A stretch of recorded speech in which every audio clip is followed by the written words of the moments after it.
Okay, so today I wanted to go over how we would go about choosing the size crochet hook that we would be using for various different projects.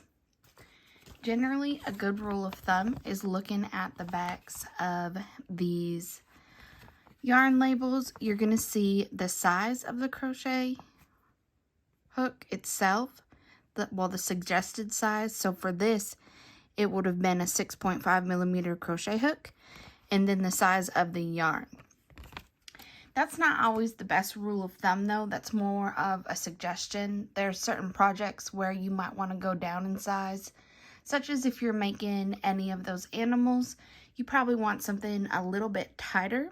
Whereas with Tunisian, because of the ever-loving curl you get at the bottom of the stitches, you would go up a few sizes.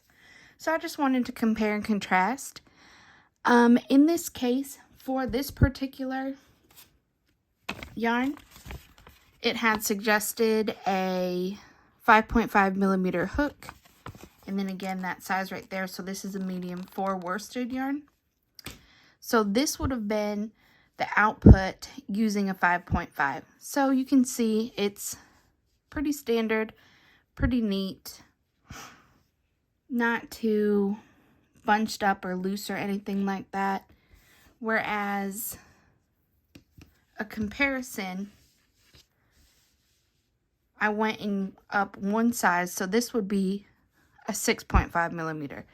So if you're going just one size, you're not going to see that much of a difference. For instance, if we put this over, it's going to be about the same size. So we won't see anything huge. This might have just a slightly larger, but almost, again, not really visible difference in the gaps in the crochet hooks, but very similar.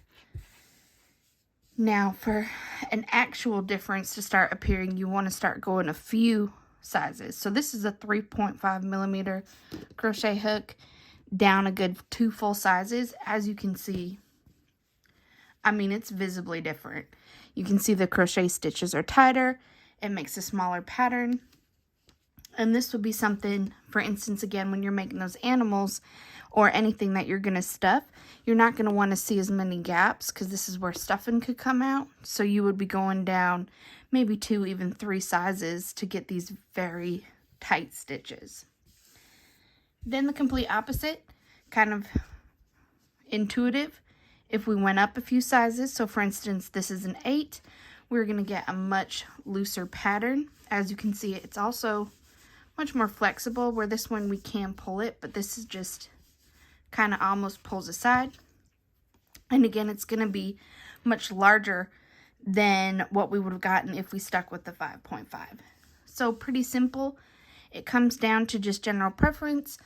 Usually, if you go with what is suggested, you're going to get something that is not necessarily tight or loose. It'll be a solid crochet stitch. Whereas if you start going down a few sizes or going up, that's where you're going to start to see the difference in both the stitch, I guess the tightness of the stitch, and also the size itself. So hope this helps to make decisions in future projects.